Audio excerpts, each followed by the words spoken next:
Here's the new Kraton 8S EXB from Arrma. They are ready to run now. They're no longer rollers. These new electronics are pretty legit. We have a 5687 size motor with a 160 amp Spectrum ESC. They say this has had some kind of updates done to it. I don't know anything about that, but it runs very efficient. It's not the same as, say a Max 5 with a 112 millimeter motor, but that's not what it's meant to be. The new servo is legit. I don't know much about it, but I do know it's much better than what used to come on these. The old electronics were fine.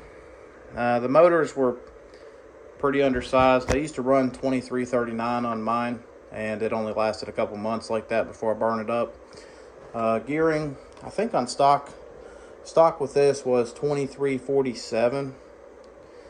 I tried a 29 pinion with that 47 spur. Speed was ballistic. I was getting about 60 miles an hour, but unfortunately it was just too hot for bashing. I was getting 170, 180 degrees on the back of the can. Currently I'm running 2339. I had spur gear laying around from one of my old EXB rollers. It's doing pretty good. It's maybe 52, 53 miles an hour. Temperatures are good, about 140 degrees. I'd like a little more speed, so I have a 25 tooth pinion coming from Saga Customs. I think with that gearing, I'll be happy with this. I might throw in a 200 amp ESC just to get a little more oomph out of it. But Arrma did a really good job with these stock electronics for sure. I think the diff setup out of the box is 100,000 front and rear with 20 million in the center. After a few runs, I did go to 500,000 in the front. I added like a half an ear plug to the center, and then about 200,000 in the rear. Speaking of the diffs, I didn't check these right out of the box like I should have. And you can see, especially if you're familiar with these diffs, these little plastic nubs are broken off because I didn't double check that these screws were tight. So this ring gear was actually able to rotate a bit and shear all those off.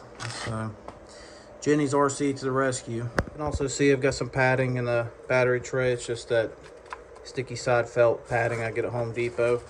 Speaking of battery trays, I do run a third battery strap across. Goes right through that hole. If you have a bad landing with just these two straps on the roof, your batteries are coming out. Speaking of the felt padding, I did put this little piece up here. Just helps some of that rattle in the body. Really, that's about it. The truck has plenty of power stock. A little slow for me. It might have been doing 48, maybe 50 mile an hour. As far as breakages go, I haven't really had any. I did have a little issue, which I've never had this issue with any of my 8S trucks in the past.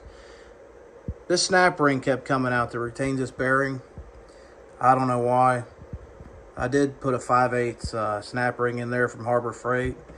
Honestly, hasn't came out since run number 2 or 3, whenever I had that problem develop. So I'm going to just stick with that.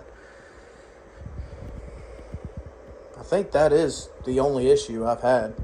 The chassis is straight. I don't know if you can see that. It's no M2C racing chassis, but so far it's been great, and I'm not going to upgrade it until I need to. I do have some carbon fiber sleeves coming for these braces. That's going to help that chassis stay straight, as well as the little rod ends, the teardrops, as well as the hardened steel pins from M2C Racing. I'm hoping if I can keep these braces as strong as possible, I may be able to keep this chassis on here long term. Now, I love M2C Racing, don't get me wrong, but if I can save a couple $100 temporarily, that's fine with me. These are the batteries I'm running in this thing, the Z 8000 milliamps. I'm getting pretty good runtime on these, maybe 15 minutes. If I'm running hard, closer to 10. I've had good luck with these in the past. There are more expensive and better batteries out there, but if you're bashing hard, I personally don't want $100 batteries in my truck. I think I paid $90 for these two with an eBay coupon, and they're great. I love the cheap batteries. I've got a couple of HRBs down here, these 6S packs. These are great as well. They're going on a storage charge right now, as well as these Yo Woo packs. You know, I don't get much run time in my Kraton with these, but these are great in my 4S trucks. Overall, guys, the handling on this thing out of the box is great. You might notice I did change out the tires to the old backflips. I just prefer these. They're a little bit smaller than what came on this truck. The big block copperheads, I believe they're called. They're awesome tires, don't get me wrong. They're just a little heavy for my taste. The air control was better with those, but I'm thinking with my gearing adjustment, I'll get my air control back with these. I would like to try the new big block backflips that come on the new EXB Outcast. Once I wear out all my tires, maybe we'll go down that road.